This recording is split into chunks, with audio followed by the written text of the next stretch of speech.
how to diagnose a faulty window.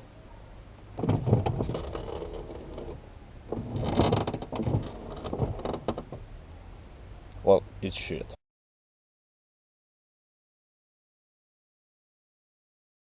Hello guys, and welcome back to another one of my videos where I show you how I diagnosed and fixed my electric window problem. If you like what you see, make sure to subscribe for more content like this. Start by removing the interior door panel, and for that you need to unscrew like 6 screws, visible screws on the side of the panel, and after that there are like 3 more hidden screws. For this job I used an electric screwdriver with a Phillips head, but you can use a manual one if you prefer. After removing all the visible screws, there is one screw behind the handle under a cap. You need to remove the cap to access that one. After that there's going to be 2 screws under the plastic handle.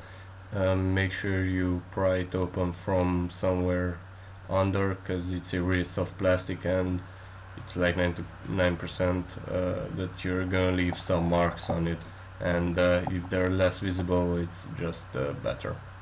Make sure you unhook the wiring harness from the switch assembly so you don't accidentally tear it off, and also you need to unhook it so you can remove the panel from door itself. Take your time with this job because there are many glued soundproofing pieces like the sponge thingy that you see on the right hand side on the door itself that you don't really want to tear off.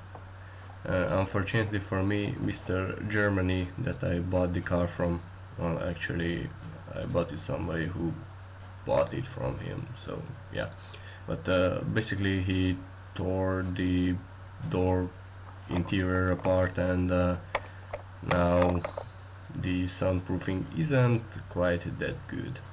On the interior of the door you can see the wonderful Bose speaker.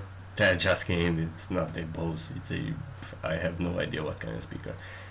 So basically you just gently remove the material that you need to remove, because some parts you don't really need to remove to access the window lifting mechanism and the motor for it. The soundproofing material is actually stuck to the door with a tar-like material, glue, whatever, and luckily for me it was quite hot outside and it peeled back pretty easily.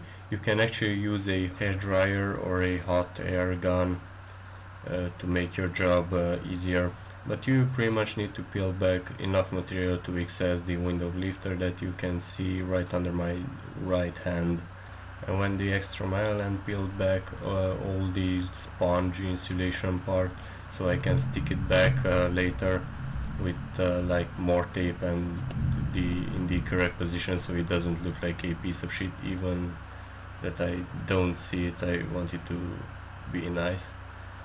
Also I kinda folded back the other material and hook it somewhere behind the cable so it held it in place while I work. At about now it would be a good idea to stick some scotch tape on the glass pane itself so it doesn't fall with the lifter mechanism while you remove it. And the lifter mechanism itself is pretty much held in place by 2 screws or bolts, and the motor is held in place by 1. Now luckily for me the motor wasn't held in place by anything, because who did this before me didn't do a good enough job. You'll see later. So whoever I took it to fix the window lifter thingy before, looks like he put one of these screws instead of the original one, and he didn't put a washer, so this screw kind of pulled himself through that hole, and that's like the only thing that's holding the motor in place. So yeah, fuck yeah, Romanian car electricians, technicians, whatever. Yeah.